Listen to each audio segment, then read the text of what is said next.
If you're somebody that's going to do the pre-order, I highly recommend that you wait until your brand is already established and you already have a clientele base. Amazon has literally changed the game to where if I was to order something, I can be able to get it in about 1 to 2 days. A lot of people that are pushing the pre-order method, they're dealing with a lot of chargebacks, and the customer is so anxious, just hoping that they don't get scammed.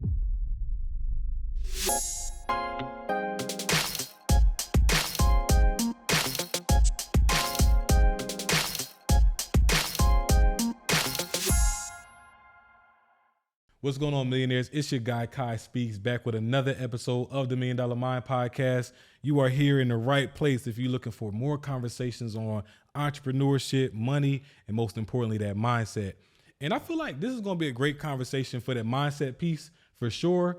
But we got my guy Mino on the mic in the building. And Mino, it's interesting when I saw your profile and I was, trying to collect my data. I seen this guy before in the gym.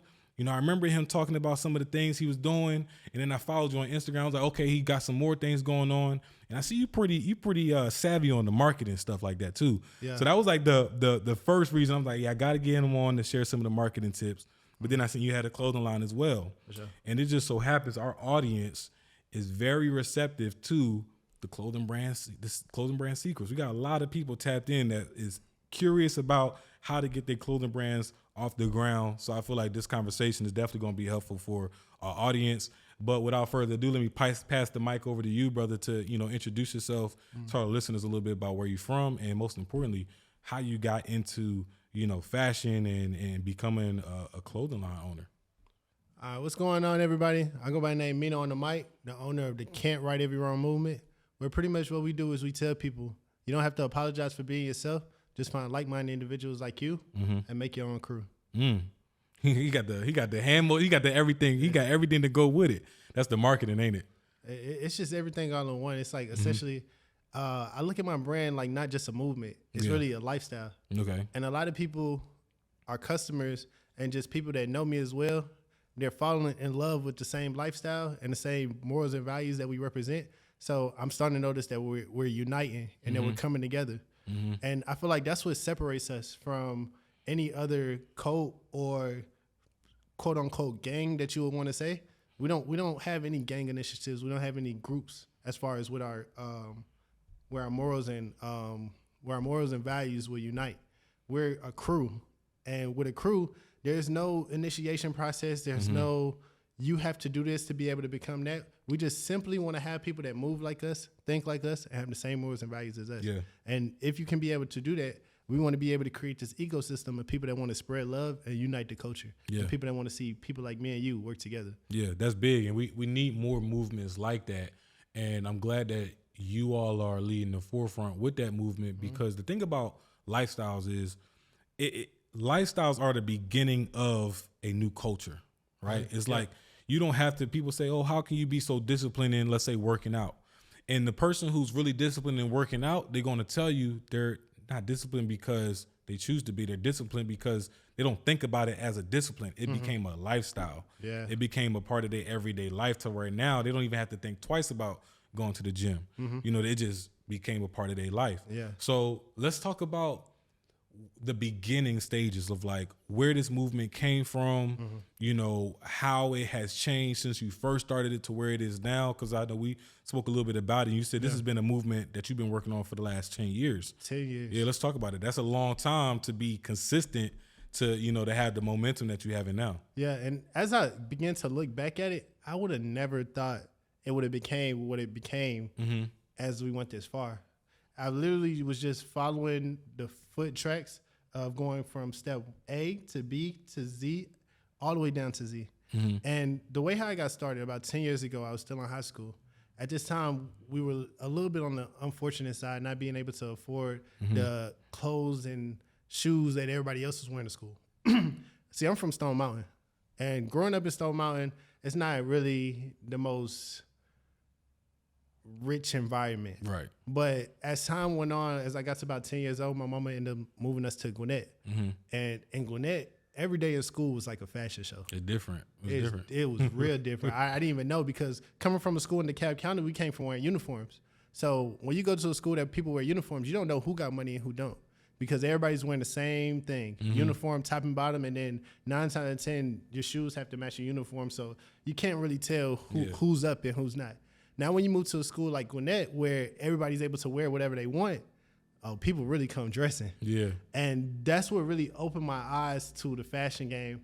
And I would say that might be my first introduction to it, is now we're in high school and people are wearing Burberry. People are wearing True Religion. People are wearing whatever big designer name is out. And we just simply couldn't afford that. And I had to figure out different ways to be able to put my outfits together that people didn't know that we only had 5 pants and 5 shirts to wear to school every single day. My mom was a single mom. Nobody was really around to really be able to purchase some of these high-end fashions.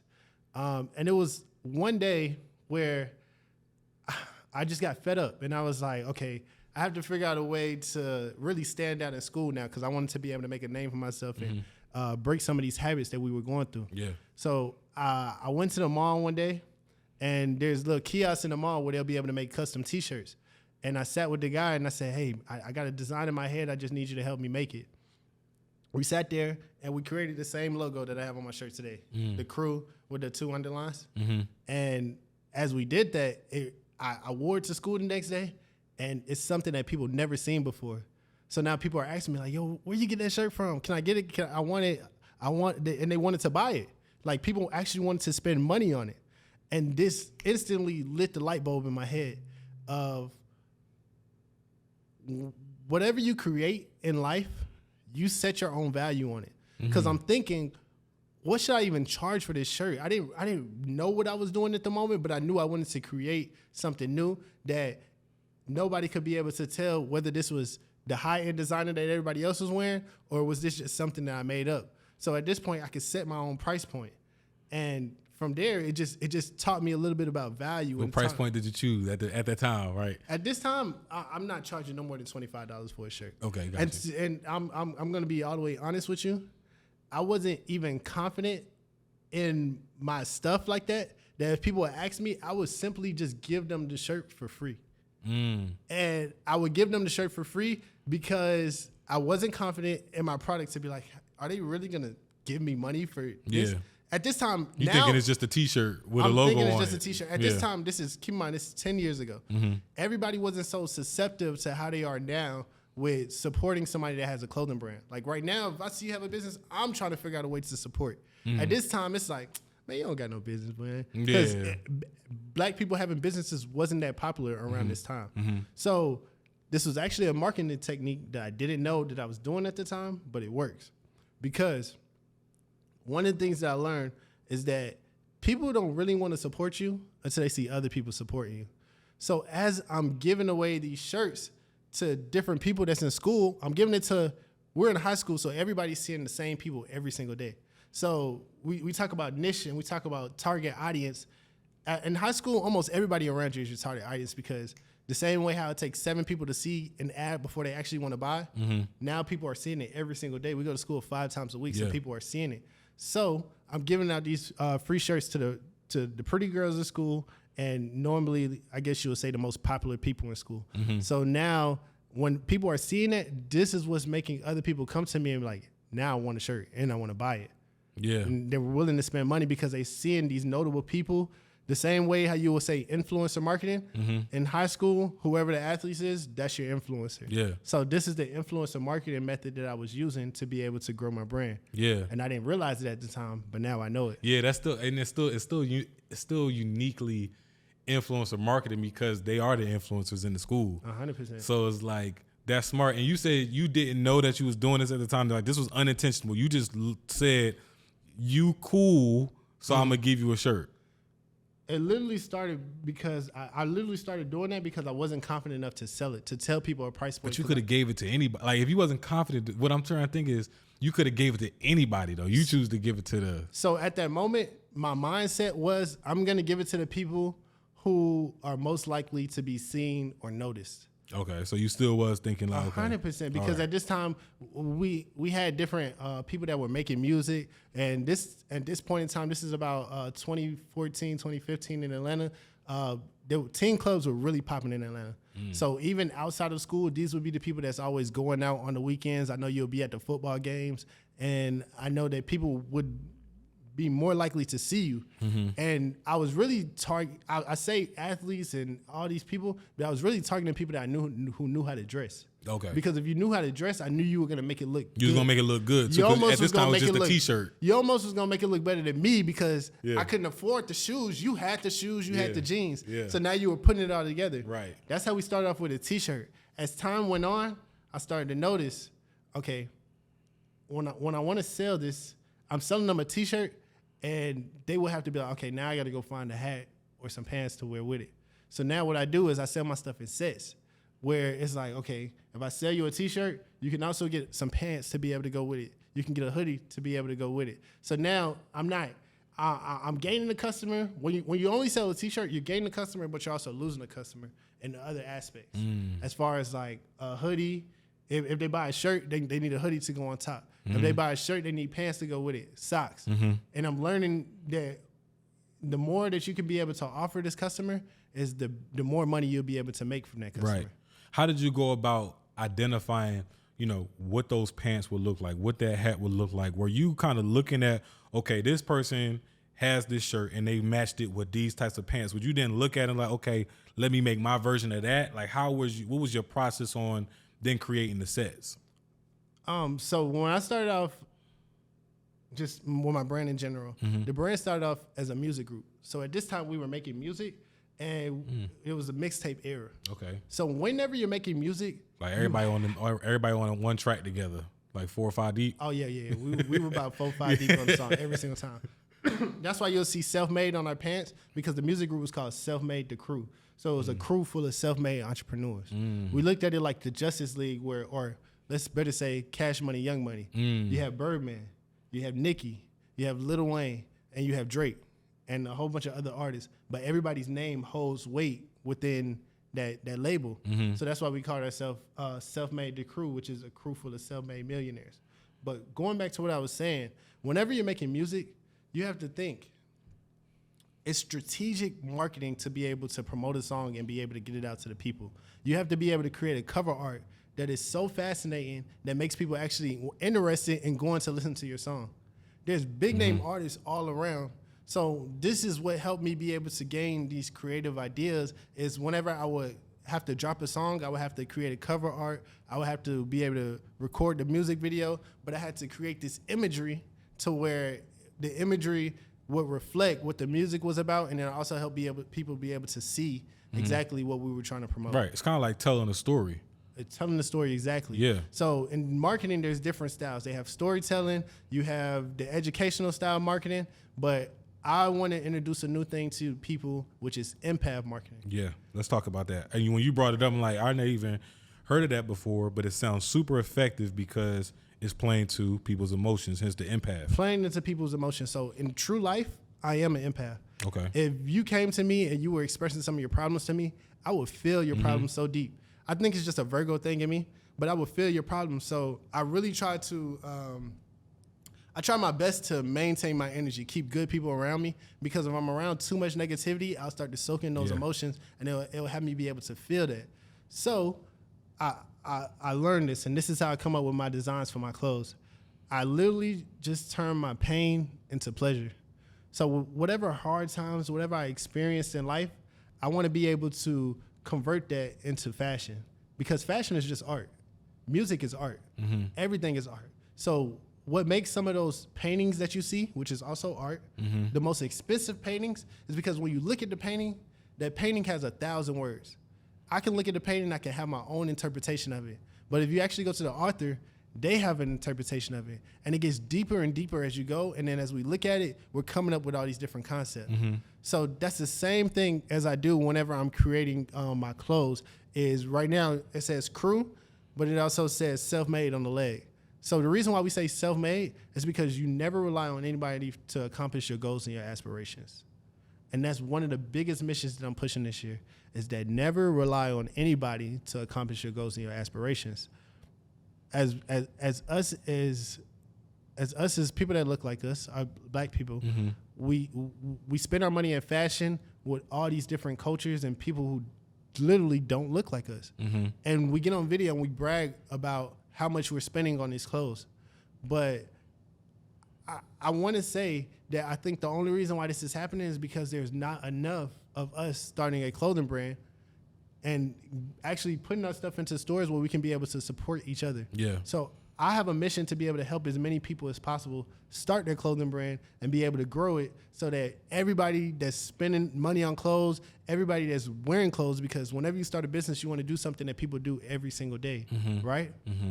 If I can help 1,000 people start a clothing brand, I can guarantee you, one, you're learning from me, so the clothes that you make is going to be such a good product, you don't even have to be the best salesperson. So the clothes is going to sell itself, but now what's going to happen is we have you now wearing just all black-owned brands, down to the top, the bottom, the hat, and even the shoes. Even the right? shoes eventually. I'm on the way. Yeah, even the shoes, man. That's big, and I would imagine like the more black-owned brands we get out there, the more likely we'll see more of these shops open up to where, you see a lot of different black-owned brand. Like one thing I like about a couple of the malls that I go to is there are some shops in there that have nothing but black-owned brands in there. Yeah, and it's not like it's just one black-owned brand. It's a variety of it, and that takes the pressure off of you as a black-owned clothing brand of having to have the capital to open up your own brick and mortar to have only your clothes in there. Then keeping that stocked up is a huge challenge too. So that's a method that a lot of people don't know about. People think that whenever you start a clothing brand that you have to automatically be able to open up a store location. But there's actually a method called wholesale where you go to the local department stores or the local buy, sell, and trade stores that's around you, and you present their product to you. But if you have your foundation, you can go up to them and you can be able to pitch correctly, which I show you how to pitch correctly to these brands. You get your stuff inside of these buy, sell, trade stores, and they sell your stuff for you. And you guys just have to negotiate a percentage. Yeah. One of my guys, Flashy, shout out Flashy. He's actually in a crew with me, but he started off his own line as well. He's actually doing that. And they're pretty much running his whole business for you. It's interesting because you mentioned like negotiating a percentage. Would it be easier just to kind of give them a wholesale rate and let them choose their price? Or is that like, do you not want to give that control to the retailer to where let's say they buy your stuff at one price and then they go hike up the prices and then that makes you look bad? Is that kind of why you negotiating a rate? Or talk to me about the thought process on. So that's 100% preference based. Okay. However you want to be able to run it. Normally with the percentage, you're able to close more deals with that versus the actual them buying up front, just because it's less of a risk. Yeah. Okay. But if you have a proven concept and you can be able to show that proven concept, I mean, by all means, people are going to want to do that wholesale method where they'll be able to buy it at a lower price. I don't like to use this analogy, but it's literally the same thing. I tell people selling clothes is the same thing as if you were to sell weed. Or if you was just to be trapping. And the reason why I say that is because they say dope sells itself. When you have real good clothes, it's going to sell itself. Right. So you can be able to come and present it to somebody like these buy, sell, and trade stores, and you can be able to tell them, like, I have this product. It has made me over $100,000, and you guys have the potential. If I sell it to you at this rate, which is a low cost, lower than what I'm selling it to everybody else, you can be able to hike it up at whatever price you want to.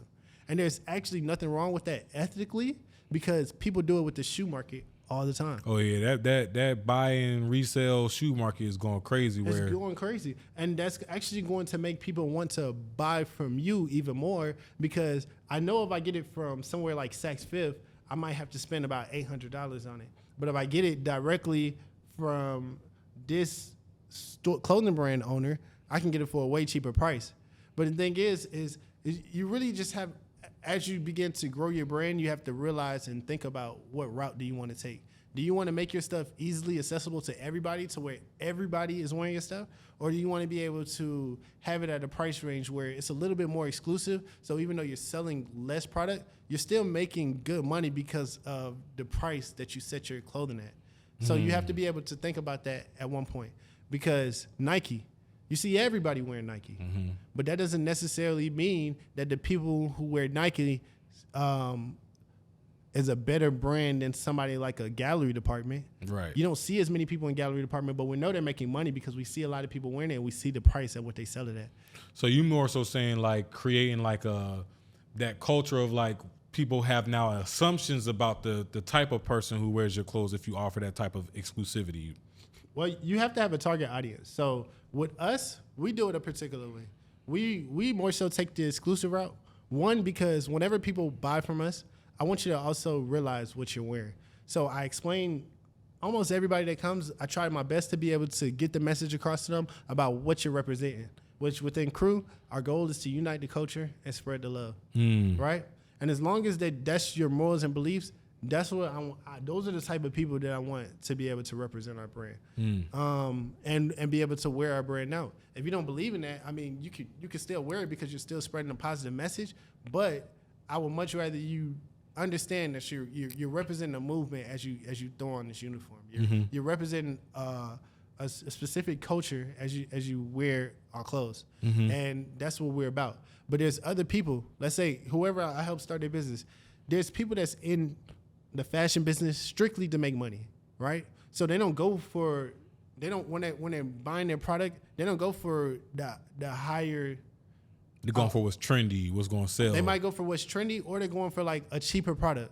Like a lot of people sell Gildan. I stay far away from Gildan. But some people may sell a Gildan shirt, which you can spend about $1 to $2 to be able to get it, and sell it for about $20. Since the shirt's only $20, you're moving more units. And since you only pay $1 to $2 for the shirt, you might spend about you only spend it, so you make way more profit. But what I teach people how to do is to be able to create a product that's so dope. The fabric is good. The print quality is good, and you package your product the right way, you market it, that it doesn't matter what you set your clothing as, people are going to want to support you, and people are going to want to buy, because especially us as black people, we like to show our personality in our clothes. We like to show that. And even, let's say, for instance, there was a person who said that I don't want to charge my people a high price because I already know that we can't afford it and that we struggle, right? If you were that person, I could still show you ways that you could be able to get shirts for about $5 to $7, and that's with the print as well, and be able to sell a good quality product that people can still be able to buy, and you sell the shirt for about $30 to $40. And there's nothing wrong with like having tiers, right? You have your economy brand versus you have because I heard that even like some of the big name, clothing brands do this, like where in Atlanta, I don't want to drop names, but like a LV or a Klein might look different in Atlanta versus it would look in California, because they know their market is different. So they might make the clothes specifically for this versus here. Same thing with like the department stores, like Ross and Marshalls. I heard the secret, they're not necessarily getting it for cheaper, but they make them specifically to go in those stores. 100%. And it's almost the same thing as like when you're going out to eat at a restaurant, right? Yeah. You can either order on the right side of the menu where you got the most expensive stuff, or you can get from the left side of the menu and get you an appetizer. It just depends on what mood you're in for the day. But just because they're high end doesn't mean that they don't have lower end products that people can be able to buy. Yeah. So that's the beauty of it. And as you begin to start your brand and figure out exactly who you want to target, this will answer a lot of the questions for you on how to be able to start and grow your brand and which route do you want to take with that. Yeah, that's interesting. And earlier you mentioned about like having a target audience. Like, why is it important to have an audience that you specifically targeting with your clothing brand, and how do you even go about figuring out who that person is? So how do you go about finding out who your target audience is? The way how you would be able to do that is you literally have to start with the pain. And you want to be able to lead people away from that pain into pleasure. Because remember, we said that we were going to turn our pain into passion, and we were going to figure out exactly what problem people are having in society, and we're going to start our brand there. So with us, I noticed that a lot of black people don't work together, or we don't spend our money with each other. Now it's starting to become a thing, but as much as negativity is being posted on social media, I want to be as loud with my voice as possible to spread the positivity as well. So that's the reason why I say crew. When you think of crew, you automatically think of unity. You automatically think of togetherness. Yeah. So if we keep pushing that, now people are making the conscious effort to say, oh, you're not my op. You're not my enemy. We crew. And we helping each other out. Okay. So first and foremost, I want to appreciate you for even bringing me on this episode and be able to spread this message, because I really think that this message needs to be heard, right? And exactly what you're doing with your podcast is exactly what we represent. You're bringing different business professionals onto this platform to be able to express to somebody who's aspiring to be a business owner and teaching them how they can be able to get into that realm or get into that industry. Mm-hmm. And we need more of that in the actual community, because a lot of people, and for the longest, this was me, right? A lot of people think the only way to make it is by being an athlete or being a rapper. Mm-hmm. And a lot of people don't even know, okay. Or if that don't work, getting into the dope game. You feel me? You know what I'm saying? Yeah. But what a lot of people don't realize is, okay, let's say that your friend from high school actually did make it in the industry, or he made it into the NBA. There's other jobs around him that people need, that you need to be trying to play your position in. Mm. Everybody needs an accountant. Everybody needs a bookkeeper. Everybody needs, let's just say, I know you said that credit repair, mm-hmm. right? Mm-hmm. There's other people around him, anybody that's in the business world. At one point, we all done messed up our credit. We all done made mistakes. Somebody's going to need that credit repair. So you don't have to just get next to the person who is successful. Figure out a way that you can be able to pick a role and play that role to be able to elevate the business. Mm-hmm. Everybody in the company cannot be a point guard. Mm-hmm. Somebody has to be the shooting guard. Somebody has to be the small forward, the power forward, and then the center. And if you can be able to create that dynasty, you're going to have a successful business, and mm-hmm. you're bound to do it. Mm-hmm. And if you're in the NBA, you're most likely going to need a stylist, a designer, right? 100%. So those are the people that we want to target now. So we're targeting anybody that's going to be on camera. Mm. We want to be able to, anybody that's going to be in front of a camera, those are the people that we target. So, and that primarily comes from me doing music back in the day. Yeah. As I started off doing music, I would watch, when I would shoot a video, or I watch some of the outfits that other people wear. So even when we watch videos now, if you notice, you're always complimenting their outfit. You notice that they wear these extravagant mm-hmm. outfits for these videos on camera, or whenever they're on stage performing at the BET Awards, the MTV Awards, the Oscars. We also have things like Met Gala. We're always focused on the fashion. And I emphasize this, and I can't say this enough. Whenever you start a business, you want to start a business in something that people do every single day, or something that people will need. Mm. Because at that point, you don't have to focus on being the best salesperson, right? If I'm trying to sell you, let's just say iPhones or whatever, right? Mm-hmm. It's like, if I already have an iPhone, you're almost trying to pitch me on why I would need to purchase this iPhone. You know what I'm saying? And now you have to actually do the force sales or the pressure sales. So that's why you'll notice, like, the people that's in the mall, the people that's in the stores, the grocery stores, they're calling you over, and it's a little bit more pressure on getting you to buy this actual iPhone and upgrade your phone, versus when I'm selling clothes. If you position yourself in places where people are already looking for that particular product, mm-hmm. you don't even need the sales skills. Yeah. So that's the reason why we position ourselves in the mall. Mm. Or that's the reason why you want to position yourself in these buy, sell, and trade stores where you can be able to go to them and do the wholesale deal. Because at that point, they're already in the store and they're looking for something to wear. Mm-hmm. 9 times out of 10, they have somewhere to go to. And if you can create that product, you automatically stand out. People not even going to worry about the logo of, oh, this is Burberry, so I'm going to buy it. You don't have to be Burberry. You just have to have a really good product. You have to have really good fabric, and you have to have really good marketing. Mm-hmm. And look good, too, to catch their eye to be like, oh, yeah, that's the one. 100%. And what's the hack to be able to do that? So one of the biggest hacks to be able to increase your sales in clothing brand is look at the recent shoes that's going to be coming out.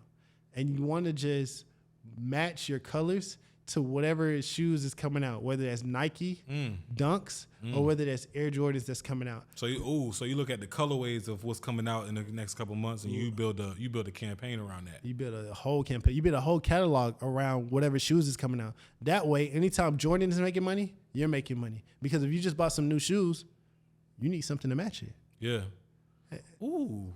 So he just gave y'all some gas right there. That was a good one. Every time when Jordan makes money, you make money because these shoes are coming out and they're all different colors. What if it's a color that you don't have in your closet? Now you have to go find the outfit to be able to match with it. And a lot of people, I mean, you can sway to just a white tee, or would you want to be, you about to go out to a birthday dinner, or you about to go out on a date night, right? Are you trying to impress this girl? You trying to impress this girl, right? Then it's like, I'm just thinking about like how much easier that makes your marketing too. Is like, especially if you could time it right. Yeah. And if you got the resources to get those shoes when they drop, it's like, you put them shoes on because, everybody else want those shoes too. And then you put your fit on and you take that flick and it's like they looking at the shoes. Oh, he got them new what? Oh, that's a nice fit. And we see how serious people are about Jordans. Yeah. People wait in line for Jordans. People are doing raffles for Jordans. So we already know that they're going to buy the shoes. So like I said, we want to be able to solve a problem. Who wants to go to the mall and have to walk around the mall for 3 to 4 hours to be able to go to this store, to this store, to this store, to this store, just to be able to hopefully put an outfit together? Yeah. Right? So now you have to buy the shirt from this store. Then you have to, all right, let me leave this store. Let me go find some jeans. Now let me go find a hat. But what if you can make it so easy for this person? I'm running late for a date night tonight, right? And I need to go to the mall to find the outfit. What if I can go to this one store that it's going to be a one-stop shop because I sell my stuff in sets? It already comes with the top, it already comes with the bottom, and I got a hat to match it. What else do you need? You have the shoes. You know what I'm saying? I'm saving you time now. Not only am I saving you time, but I'm also potentially saving you money because you don't have to walk around as much, and then you're getting it as a set, so now you can be able to get a deal. Yeah, that's huge. That's huge. And so I kind of want to circle back on just like the creativity of a clothing line, and you got a lot of people who pour their hearts into these clothing brands. Right. And while we was talking about the shoes, I thought about my disdain for like Dunks over Jordan 1s, right? Because me personally, I just feel like Dunks is too close to the ones that I feel like that was Nike way of like skimping Jordan on some of the profit to make a shoe that looks like ones, but they not Jordan, so he don't get I don't know if he get the bread off of that, right? Right. But where I'm getting at is, as a clothing brand owner, how do you protect yourself from situations of like, we heard like Fashion Nova was even like taking people's designs and recreating it. Like, is there a way that you could protect yourself from something like that, or do you just charge that up to the game? How should people feel about it? The best way to be able to protect people from stealing your designs is trademark it. Once you're able to trademark it, so Kanye was actually going through something like this recently, right? The only thing with Kanye is that he gave some of his rights up once he started to partner with some of these bigger name companies, like I believe it was Adidas, where he signed his rights over to them so they can be able to increase his production, increase his marketing. But before that, they couldn't really sell his shoes without his name being attached to it. And even when Kanye went on his rant, they couldn't sell it with the Yeezy name on there because Kanye owns the trademark to the Yeezy name, even though he didn't own the trademark to the designs because that's what he gave up. But they couldn't sell it. They couldn't put Yeezy on it. Okay. If you notice this, right, and this is very important, I'm so glad you asked this question. If you notice that once they pulled Kanye away from it, Adidas sales dropped drastically. Dropped so much to the point that they had to call Kanye back and say, okay, Kanye, I know you said some crazy stuff, but how can we work this out, right? And that is the power of starting a mission, starting creating fashion with a meaning. Because now we're not only, a lot of people think that it's only just creating a good product and just putting it out there. If Yeezys was Yeezys without the Yeezy name on there, how come the sales dropped? Yeah. It's because that we're emotionally tied to Kanye. Yeah. And you see the importance of the empath marketing? We were emotionally tied to Kanye. We love Kanye. Even though Kanye might say some crazy stuff sometimes, we have an emotional connection to Kanye because of his passion. He doesn't just, you can tell Kanye's not in it for the money, right? You can tell all the way down to his music when he does a concert, he literally puts his all into it. And then you can hear him like as he's talking about it, he has that frustration when things aren't going his way. And it's because he has a passion to it, and then he literally does the empath marketing. People want to follow a mission. So I don't encourage people to be able to get into this game strictly for the money, even though there is ways where you can be able to get into it strictly for the money. But are we in it for the long game, or are we in it for just the quick, fast money grab, right? You can 100% create a household name from fashion. And that's what I want people to do. Anything that we do as far as our people, as far as our culture, is we need to be able to think long term. How can we be able to feed families on top of families on top of families? Because you want to know what the beauty of it is? A lot of these big name designers, their brand is literally named after their last name. You know what I'm saying? Mm-hmm. Ferragamo. And you can go down the whole list of all of them, right? Yeah. But so some of they full name, right? If not their last name. Yeah. So that automatically just shows you that you can create you can break all generational curses with fashion and being able to grow your business from there. You just have to be able to be fully dedicated to it, and you have to devote to a specific mission and practice that impact marketing that we're talking about. Because people will feel those emotions. People will feel your energy as you're being able to express that. And once you get started in there and you follow the specific tips that you need to be able to do, you're set. Yeah. People wear clothes every day. Every day, B. You need clothes. You need clothes every day. You know, you need the shirt on your back. You need some shoes on your feet. So it's just like it makes sense. And that was actually one of the points that I'm not sure if you ever read the book Guerrilla Warfare. It's like he said, if you want to control a man, you control like shoes, like footwear was one of the things that was a part of that warfare, was like controlling the footwear. Because if you give a man weak shoes, you got weak soldiers. They can't march as long. You know, they can't run down on you because they don't have the feet. They don't have the support on their feet. And that's that comfortability. Yeah. And you also know what happens? After we get a haircut, we feel so much better. Like we might have been feeling down for the day, but once you get that haircut, like it changes your whole perception. And once you put on a good outfit, it almost does the same thing. It gives you that same dopamine effect. Yeah, not almost, it does. It's the same effect. It's like you stand in the mirror, you might do a little dance, do a little turn, you know, you feeling yourself for sure. 100%. And then you were asking like some of the creativity processes on what I do, right? So me being somebody that I know I want to be able to target people that wants to be on camera, with my creativity process, I'm looking at what some of my favorite style people that dress are wearing, right? Because literally fashion is art at the end of the day, no matter how you want to put it. And all art is inspired from somewhere as you look at it. So if I can be able to gain an inspiration from a particular outfit, let's say if I see something that Gucci does, they might have done it one way, but there's a particular way that I would have done it. It's like, yeah, I really like that shirt, but I would have done it like this. I would have used this color scheme. I would have put the logo like this instead of that. So you want to look at however you dress, right? And you can get an inspiration from some of these big name retailers, but you want to remix it to the way of something that you will wear in a particular type of way, right? I might have liked Nike Tech suits, but I may have not liked the way how it fit all the way. You see how when I do my hoodie, I have no strings on there? No strings. Because I prefer it that way. Now that gives me my own unique. On the back of this one, I don't know if you can see it. Let me know if you can see it on the back. Hell yeah. I like how it pops. You like how it pops, right? Yeah. That's different. So I might have seen somebody with a logo and it might have said anything or whatever it said. Oh, I don't even know if you can hear me. Can you hear me? No, yeah, I can hear you. Okay, I wasn't talking to the mic.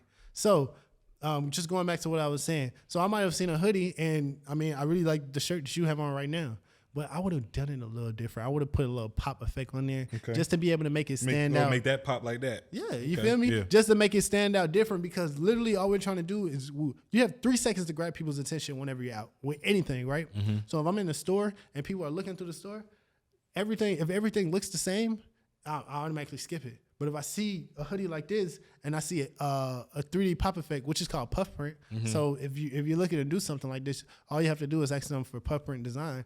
And when I see this in the store, it stops and it grabs your attention. That's what you call disruptive marketing, right? I mean, you want anytime when you're creating an advertisement or you're creating a product, you want to be able to disrupt people's attention. You want to create a pattern interrupt and stop them from what they're doing and have them be able to look at it. And now as they look at it, that's step one, actually, is the attention grabber. Once you do the step one, now they're reading it. And as you read on the back, it says, can't right every wrong. Sorry, not sorry. I'm not apologizing for doing what's best for me. I'm not apologizing for putting myself in my best interest. Because a lot of times people feel like they have to conform to whatever the popular opinion is by the masses or whatever is thought about by most people. But I'm killing myself first. And in this day and age of where I'm at, I'm prioritizing myself in all aspects. And that's what this brand is about. And as you read the shirt, that's what you get from it. Yeah, facts. And every time you explain it, bro, I love it even more, right? Every time you explain the mission, you know, what you stand for, it makes so much sense. Yeah. And earlier you mentioned about being in it for the long haul, and your passion, your conviction, your mission that you have with the brand, it makes sense why you've been rocking with it for 10 years now, right? 100%. And for other people, you know, they got to ask themselves, are they in it for the long haul, or is this just about money? Because if it's just about money, it's just going to be a short game. Yeah. Is it some things, matter of fact, because you talked about some things that I'm sure play a part of giving people that longevity with their brand, one of them being building trust with their customers. Let's talk about how important that is and some ways that people can build that trust with their customers, so it's not just a purchase or a transaction, but it's an experience, like you said. 100%. So how do you be able to build trust with your customer?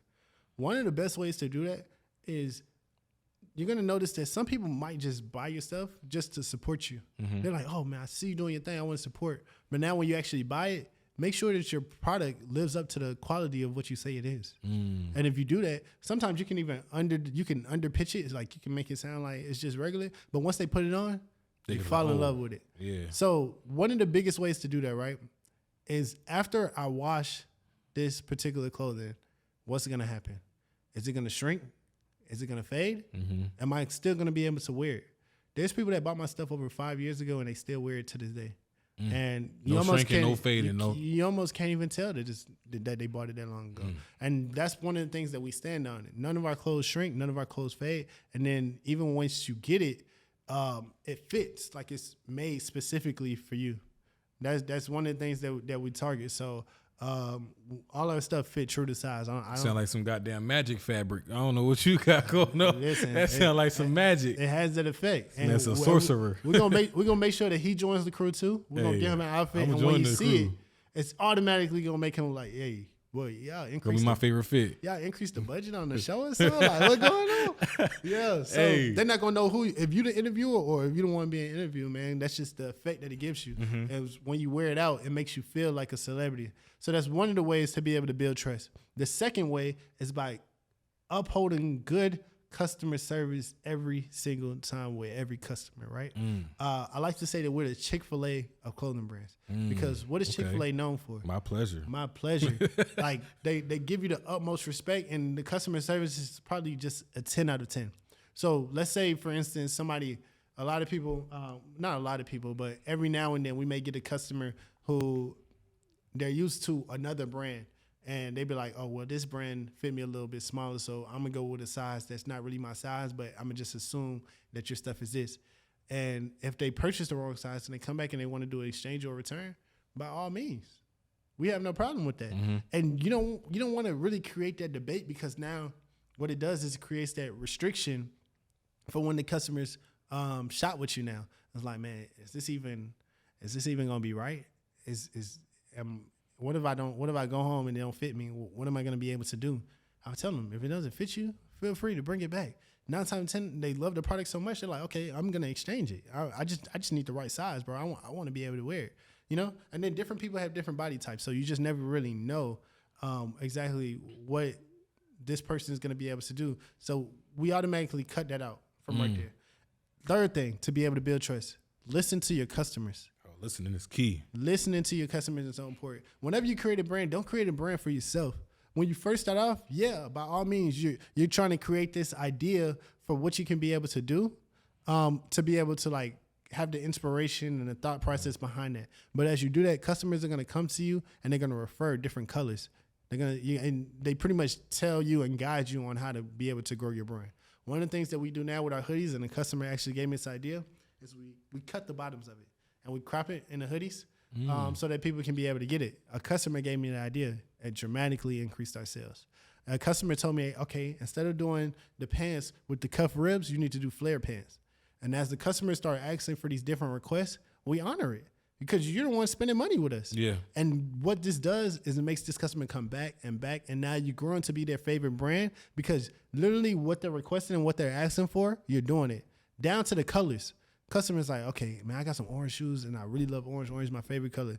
Once I hear about 3 customers tell me the same thing, all right, I'm gonna create an orange one. How are you collecting this feedback? Is it like a form that you're sending out? Like, are you collecting emails and asking them, or are they coming to the kiosk? Because you set up in the mall, right? Yeah, we set up in the mall. So are they coming up like back in person and giving this feedback? How are you collecting it? So a lot of our feedback comes from the kiosk location, and that's the reason why I love in person. A lot of people try to strive you away from in-person sales and do 100% just online marketing. Yeah. I tell people to do both. And the reason why I tell people to do both is a lot of the people that's just 100% online, they don't even know their customers. They don't have a relationship with their customers. They never speak to their customers.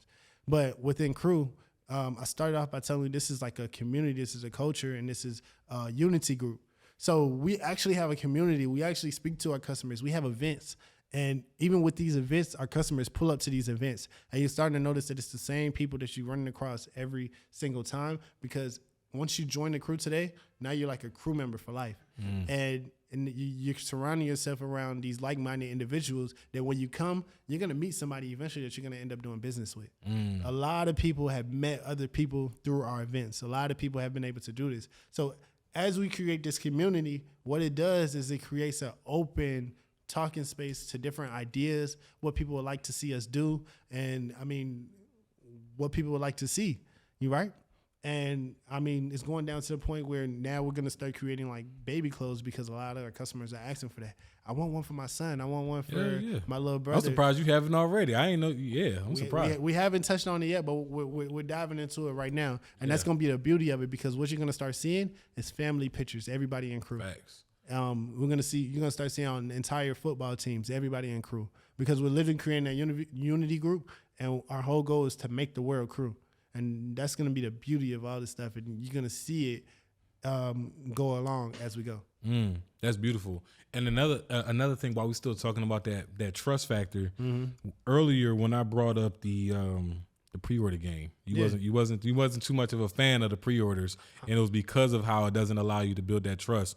If you could get that game to the audience, and like for those that are putting so much focus on pre-orders, at least give them the pros and cons on why they should maybe consider other things. Yeah, because almost every online guru out there right now will tell you, this is how you start a clothing brand with under $50. This is how you start a clothing brand with under $100. That's the clickbait. And the way it's the clickbait, right? But we also have to be real with ourselves, because are we in this for the long term, or are we in this for the short term, right? So we always want our customers to be able to return. How do we get our customers to be able to return? That first experience is very important. So if you're a new brand, how are people able to trust you if they order today and you say, okay, I know you ordered today, but I'm not going to be able to send it to you until a month later? If you're somebody that's going to do the pre-order, I highly recommend that you wait until your brand is already established and you already have a clientele base. Because think about it.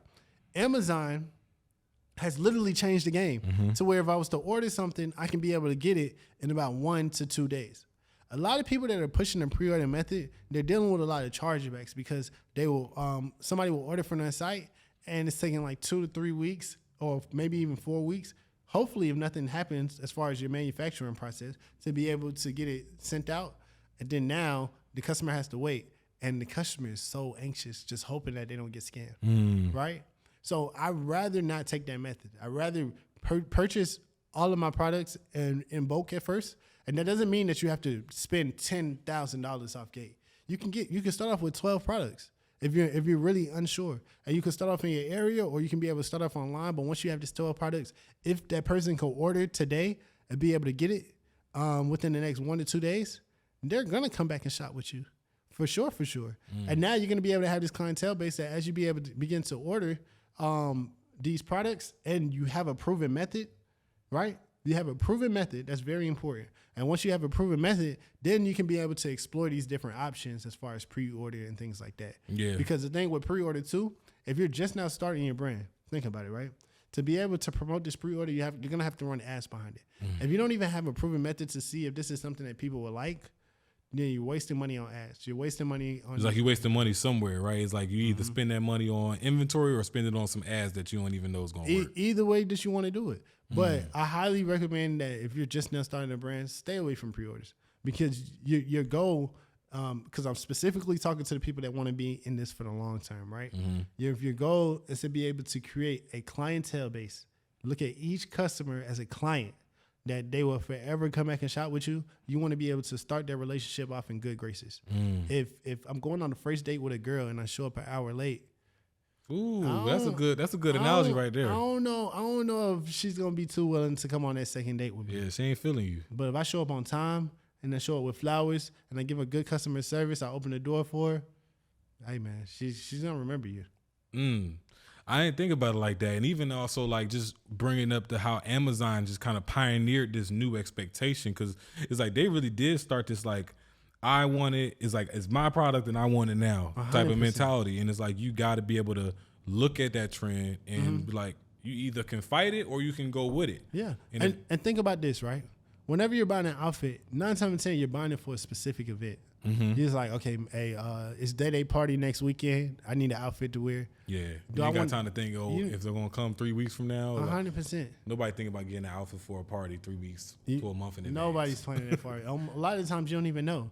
Now, I do want to disclaim this. If you are going to take the pre-order method, make sure that you clearly state it on your website how long it's going to take for that customer to get it. Yeah. Because at least that would give you that little safety net of, okay, I'm at least setting the expectation that this particular product won't be shipping out until this date. And if it's for a specific event, if it don't get there in time, they know not to get it. And that's cool too. Imagine how mad you would be if you had a set outfit planned out for, let's say, a graduation or a birthday party, and your outfit didn't come in time. Right. You're going to be upset. You're going to be sick. And now that emotion ties back to this company. I'm going to need a refund, for sure. You know?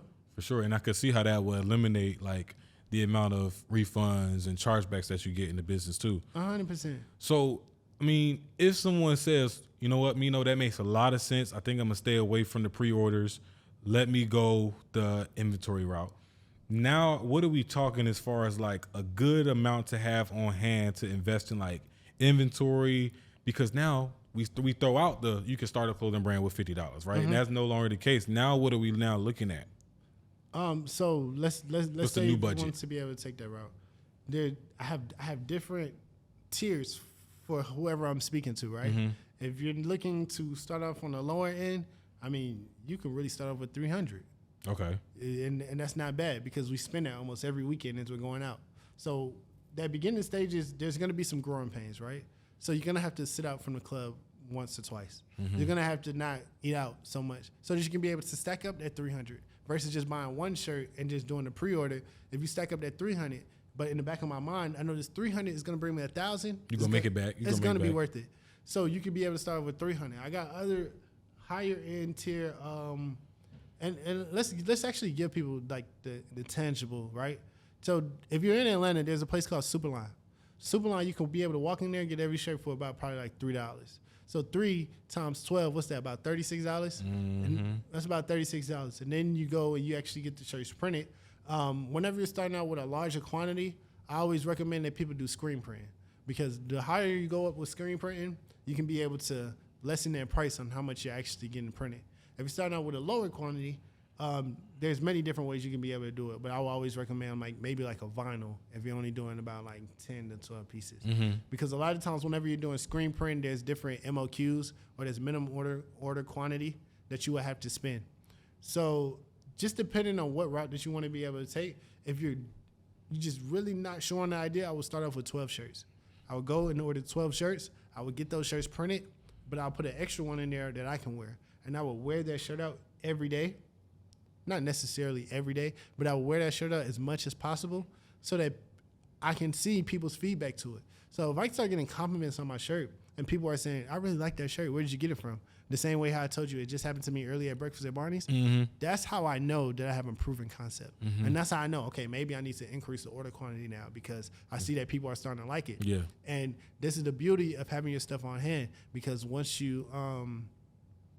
they compliment it, you can tell them, I have it on me right now. Do you want it? Versus you telling that person who's complimenting your stuff, okay, yeah, I can get it to you, but you're going to have to wait a month. You know? That's so funny to say, too. Like, I'm just thinking, like, somebody compliment a shirt, and the first thing you say is like, well, not maybe the first thing. You, like, say thank you, but then you might say, I got an extra one on me. Do you want it? It's like, I guess you got to be built for it to even be able to say that like that because that would be awkward for some people, I would assume, to be like, yeah, I got an extra one. Well, it depends on how you say it, right? So I do not believe in pressure selling. I do not pressure sell at all. I let the product sell itself. Mm-hmm. So 9 times out of 10, I probably wouldn't say it like that. Okay. That's what I'm saying in hindsight. Yeah. But in the moment, let's say if I'm out, right, and somebody is complimenting, they say, "Oh, man, I really like your shirt." I'm like, "Oh, appreciate you, man. I actually sell this. You should follow me on Instagram so that you can see some of the other stuff that I sell." Once they do that, I literally tell people, your Instagram is your resume. Yeah, for sure. Right? So you want to be able to use your Instagram as a marketing tool. A lot of people might use Instagram for the wrong reasons to be able to promote all the stuff that doesn't matter. So instead of me trying to actually sell said person the product, I'm getting them to follow me on Instagram, because what I'm going to do on Instagram is I'm going to promote their product every single day. Mm-hmm. Now, once I have them on my Instagram, I'm also going to tell that person, I also have them on me. If you wanted to get one, just let me know. At that point, if they have the money, they're going to purchase it, right? Which I actually get a lot of people that do purchase that way. But let's say if you're just beginning to sales or you're not doing it, you just post on your Instagram this product and you promote it daily, right? Because now when they're promoting it daily, they followed you. They see your content every day. This is equivalent to running ads, right? Mm-hmm. Because you're paying somebody to run ads so that you can show up on their timeline. But if every encounter I run across each person and I'm getting them to follow my Instagram, you're seeing my story every single day of me promoting this product. Now, you already showed us that you liked it. Now when you actually need it, you have an event to go to, you're going to be the first person that comes to their mind, because they're going to be like, okay, I know Mino sells clothes. I know Mino has clothes that I like, and he probably has it on hand to where I can hit him up, and I need this last minute outfit for this event, so I'm going to hit him up and I'm going to be able to get it. And now that person is now a customer, right? Mm.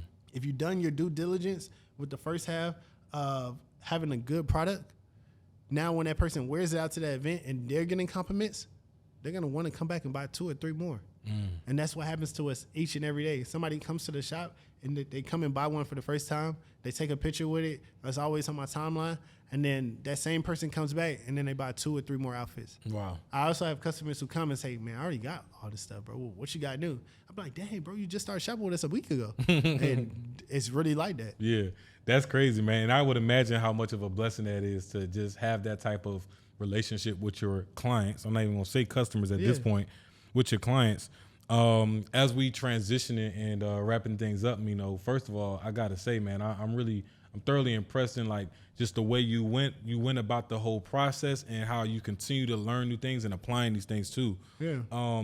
Before we transition, let me ask you this, because would you recommend that they pretty much stay strapped with their clothes at all time? Like, be ready to like just have it in person if you're going out, or even if you just hitting them all, or so. Selling out the trunk is one of the most common ways people start off, right? Mm. But in this episode, we talked about doing the wholesale method. Yeah. We talked about, or if you don't do that, you can potentially get a location in a mall, a kiosk location to be able to start off with, or you can be able to sell online. What I recommend people to do is always make it accessible to where if they want to buy, they can be able to buy. Mm. So if you're somebody who doesn't want to sell out of the trunk, you're trying to sell it aside, you're working a job right now, you want to sell on the side, then you can be able to put your stuff in the wholesale method. You go to these buy, sell, trade stores and you pitch it to them to be able to get your product in there. So now when people are expressing interest and they want it right then at that moment, you can send them up to this store to be able to go purchase it. And as they're in that store, they can be able to buy it and get it right then on demand. That's solid. That's good feedback and great advice too. Man, I really hope because this is like pen and pad flow at this point. Like, this episode was fire. It was some gas. And I hope that the audience is like listening to this pretty much like they in class at this point, like writing down some notes, taking some serious consideration into applying some of these methods that you're talking about, as it will change the game. Transition just a little bit, because I love to ask this question before, we end the show. And that's the red pill, blue pill. So if you could give our audience a scenario where they are choosing between taking this situation of the red pill or taking this situation of the blue pill, what would that look like? What situations would you give us? I would take it back to a time when I was 15 years old. Okay. Right? I was 15 years old, and I just remember a time my mom came and she knocked on the door. I wasn't even 15. Actually, I was. I'm sorry. All right, so I was 15 years old, and my mom came and she knocked on the door, and she's like, do you have any money right now? And I was like, what? She knew I didn't have a job. You have to be technically 16 to be able to work a job in Atlanta. in just Georgia in general. So she's asking if I had any money, and I was confused. Like, we went days where our lights got cut off or our water got cut off, but she never got to the point where she's asking me for money. And she knew I didn't work a job, so I just knew, okay, things must have got really, really bad. So at that point, I had to make a decision. I told you my mom was a single mom. It's like, man, we just can't keep living like this. Like, when life keeps throwing rocks at you, you either gonna like fight back or you gonna just lay down. So I started trying to seek different ways to be able to make money. And I feel like this is a red pill, blue pill situation for me, because I could have either went and got the fast money, or I could have went and actually got a job. So what I did in this moment was, it was some guys around in the neighborhood who was getting money, and they were like pretty much getting it off of iPhones. I don't know which one is the good or the bad one, but let's just say I took one pill, which was taking the fast money. And I started doing things that I wasn't supposed to do to be able to get some money, to where I caught my first case. And I had to go through, you ever seen Beyond Scared Straight? I had to go through the Beyond Scared Straight program. That's actually a real program in the jail system. It's called the jail program. And they pretty much just try to scare you. Right. At this time, I'm not really worried about that. I knew I was going to be good regardless, but I seen the way how it affected my mom and how it hurt her so deeply. So I told myself that from that moment, I wasn't going to take any other risks like that, because it's not about you. When a lot of times when we're in these situations and we're out here getting these fast money, or we're doing stuff that we're not supposed to be doing, it's not about you. You might be able to handle that, but the people around you, they're not necessarily able to handle that, right? And 9 times 10, if you're doing all this stuff for money, that means you don't have money. So you don't have money for lawyers. So who's going to pay for that? Now you're putting these people in position to be able to pay for your lawyers when they already don't have money. So you're thinking that you're fixing a problem, but you're actually making it worse. Yeah. So that was one of the situations where I was in a red pill or a blue pill. If I was to ever face that situation again, I'm always going to take the route where get money the right way, because karma's a real thing. Karma's a real thing. And when you do that, now you're actually learning how to make legal money and actually learn how to work the system so that you can be able to do better. That's why we strive. That's why I strive to be able to help other people start their clothing brand, because there's many people in that position right now where they have to choose. Am I going to choose the red pill or the blue pill? Am I going to get this fast money, or am I going to get this slow money? I show people how to get the slow money, but the thing about the slow money is it starts off slow, but then it picks up fast, especially when you start your own business. And you got that longevity behind it, which you got that longevity behind it, and you don't have to be watching over your shoulder every single day. So I highly recommend, if you're looking to start a clothing brand and you want to be able to grow your brand, follow me at Mino on the mic. That's MINO on the mic, and DM me the word brand.